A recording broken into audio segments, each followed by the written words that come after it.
Malaking kahihiyan daw ang resulta ng nursing board exams noong Disyembre. Ito na raw ang pinakamababang passing rate sa kasaysayan ng Pilipinas. Kaya naman may panawagan ang grupo ng mga private hospital sa bansa. Narito ang report ni Catherine Imson. Dismayado ang Private Hospital Association of the Philippines o PHAP sa pagsadsad muli ng passing rate ng nursing board exam noong Disyembre. Sa pinakabagong resulta ng nursing board exam, nasa 35% lang ang kabuuan ng mga estudyanteng nakapasa o halos 30,000 lang sa mahigit 80,000 estudyanteng kumuha ng board. Noong nakaraang taon, 40% ang pumasa. Ito na ang pinakamababang bilang umano ng mga board passers sa kasaysayan ng bansa. Kaya mungkahin ng PHAP, ipasara ang mga eskwela ang hindi nakapagbibigay ng dekalidad na edukasyon sa kanilang mga estudyante. Maganda naman yung basis na pag hindi nakapasa sa board, yung magandang performance ng school, dapat isara na lang kasi kawawa naman yung mga magulang na gagastos ng malaki. Pagkatapos ng kanilang anak, hindi rin makakapasok sa trabaho dahil hindi makakapasa sa board. Dagdag pa ng PHAP, ang mababang passing rate ang dahilan kung bakit nawawala na ng tiwala ang mga ospital sa mga bagong nurse. Nawawala na yung tinatawag namin TLC, Tender Loving Care sa mga pasyente. So kami talagang pipili ng pinakamagandang credentials, pinakabata at matataas ang grado, at makikita namin doon sa kanilang ipipresent sa amin na kung saan sila nag-training, kung marami pa silang training. So yun ang kukunin namin, pipiliin namin talaga.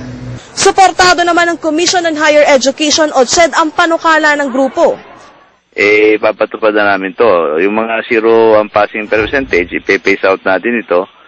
Pagkatapos yung mga nursing schools na walang mga base hospitals, wala silang mga facilities na tama o walang mga qualified faculty, yun din, i-phase out din natin to, ano. Sa ngayon, nagkakaroon na ng pagpupulong ang PHAP at CHED para pag-usapan ng posibleng aksyon sa mga nursing school na nangangamote ang mga graduate. Catherine Imson, News 5. Pahirapan daw talaga ang pagsusulit. Kaya hindi makapaniwala ang graduate ng Adventist University of the Philippines na nanguna sa nursing board exams.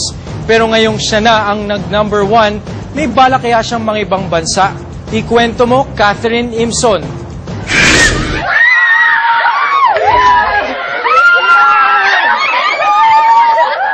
Summa cum laude si Wean nang magtapos sa Adventist University of the Philippines. Pero kwento ni Wean, sa hirap ng pagsusulit, hindi niya inakalang mangunguna siya sa nursing licensure exam. Kasi the past few months po, super continuous prayer kasi the exams were so hard po na I actually felt na may chance po na baka bumagsak ako or what. So, when na-release po yung results, parang isip ko talaga na parang na-overwhelm ako sa goodness ni God. Para sa ina ng top-notcher, maka-Diyos, mapagmahal, mabait at responsabling anak raw si Wean. Kwento ni Aling Miriam, likas na palaaral ang anak, pero maging siya, hindi makapaniwala sa naging resulta ng eksaminasyon. I hope you will always you will always be like what you are now. You are yung humble, mabait, tahimik lang, ganon. And I know the Lord has so many plans for you, Wean, and God bless. Tuwang-tuwa naman ang universidad kung saan nagtapos si Wean sa resulta ng board. Bukod sa top-notcher, isa pang graduate nila ang pasok sa top 10. Oh, actually, that has been their kumbaga sa dream na nila yan ever since, because as far as nursing is concerned, we have been consistently doing good in the licensure examination. Lagi kaming nagkakaroon ng mga top-notchers. Hindi tulad ng ibang nursing graduate, walang intensyon si Wean na magtrabaho sa ibang bansa. Wala raw kasing katumbas na halaga ang sayang maidudulot kung mapaglilingkuran niya ang sariling bayan at maibabahagi ang kanyang mga nalalaman.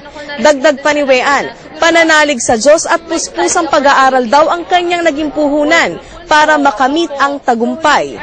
God gave me this opportunity to serve. I'm here for a reason. So I think I'll use my abilities and whatever God has given me to serve Him dito po sa country natin, dito sa Philippines. Catherine Imson, News 5. Puspusan ng ginawang paghuhukay ng mga taga-CIDG, SOCO at AFP sa bahay ng mga nasuspinding gobernador ng ARMM na si Zaldi Ampatuan sa Datu Hofer, Maguindanao. Ang pakay, mga ebidensya para mapalakas ang kasong murder laban sa kanila kaugnay ng Ampatuan Massacre noong 2009. Pero matapos ang 4 na araw, hindi mga baril o bala ang tumambad sa mga investigador, kundi 2 kalansay ng tao. Balot ng masking tape at nakaposas pa ang mga kalansay. Hinala ng mga otoridad, posibleng pinatay rin ng mga ampatuan ang mga ito.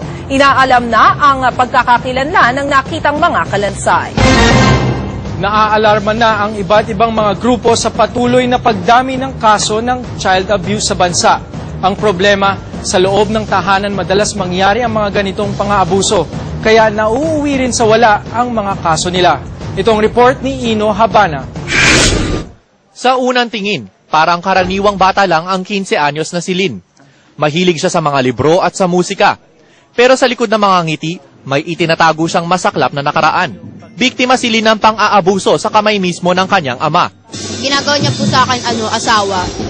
Yung ginagawa po na mag-asawa, ginagawa niya po sa akin. Tiniis ni Lynn ang pang-aabuso ng ama sa loob ng 7 taon. Pero kahit gaano kasakit, natutunan niya itong tanggapin. Matagal ko na po siyang pinatawad nung simula nung yung nakulong po siya, pinatawad ko na po siya. Isa si Lynn sa mahigit 4,500 batang biktima ng child abuse na naitala ng DSWD simula 2009. Sa record na yan, mahigit 80% ng kaso ng pang-aabuso kagagawan ng mga kamag-anak ng biktima. May mga batas sanang poprotekta sa mga bata, gaya ng Child Welfare Act ng bansa. Pero dahil nga sa loob ng tahanan nangyayari ang mga pang-aabuso, paulit-ulit munang nangyari ang krimen bago nakapagsumbong ang isang biktima. The children are the most abused. And we see everywhere, hundreds, millions of them are not protected. Nasa pangangalaga ngayon ng Laura Vicuña Foundation si Lynn. Kanina, nagsagawa sila ng isang fun run sa Lasal Green Hills Oval para makaipon ng pondo at suporta para pangalagaan ang karapatang pambata. Ino Habana, News 5. Mukhang effective ang smoking ban sa Marikina. Mula kasi sa 200,000 nahuhuli nung una itong pinatupad, wala pang 50 ang nahuhuli ngayon. Pero ang mga naglalako ng sigarilyo, nagrereklamo. Di raw dapat sila kasi ang tina-target hulihin. Ito ang report ni Ryan Ang. Hindi nakalusot ang Amerikanong si Mike Sayosi Buster ng Marikina City. Simula nang ilabas ang ordinansa noong nakaraang taon, minayat-maya na raw ng Anti-Smoking Task Force na lungsod ang paghahabol sa mga nagtitinda at naninigarilyo sa pampublikong lugar. Ikinatwira naman ng foreigner ang pagiging dayo niya sa bansa. I just didn't understand. I'm just an American tourist here on business. But nobody informed me. I don't see signs posted. I just see the cigarette stalker. Pero hindi umubra ang alibay niya. Imposible raw na hindi ito napansin ang nagkalat na no smoking sign sa paligid. Wala raw lusot ang mga tulad niya, lalo't malaki na ang binaba ng bilang ng mga naninigarilyo sa Marikina. Mula sa 500, nasa hanggang 50 na lang daw ang nahuhuling lumalabag sa ordinansa kada araw. Malamang daw kasi nagtanda na mga pasaway na naobliga mag-community service. Pag naibaba ng yung resibo namin, talagang nahuli na yung 500 talagang multa yun. Pero ang mga naglalako ng sigarilyo, gaya ni Mang Wilfredo Torriaga, tuloy pa rin daw sa pakikipaghabulan sa mga otoridad. Hirit niya, hindi raw sila ang dapat na tinatarget. Kasahin din, di ba? Kikita ka na sila ng konti, kikita ka ng sa sigarilyo. Bagay yung sa mga grocery, di ba? Yung bagay pagbawal, di ba? Kasi doon na yung bili-bili din yun, di ba? Pangako naman ng otoridad, hindi sila mag-asawa makipaghabulan sa mga sasaway sa smoking ban ng lungsod. Ryan Ang, News 5.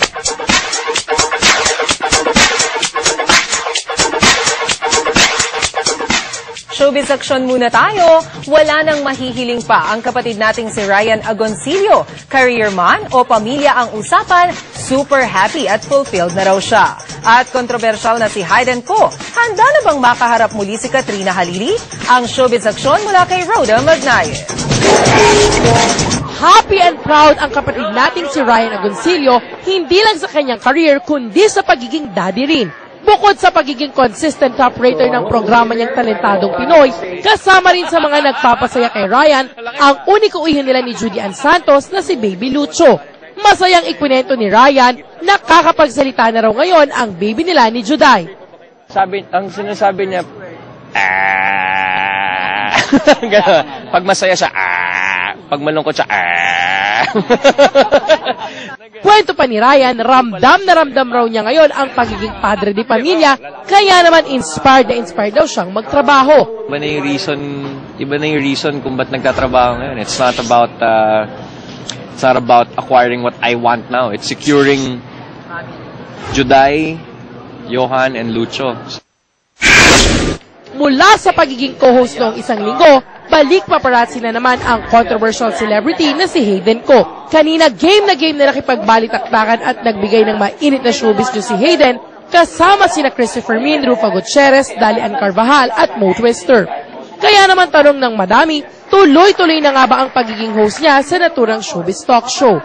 Parang hindi pa ako comfortable kasi parang yung nature kasi nung show na ino-offer. Parang baka marami akong masagasaang tao.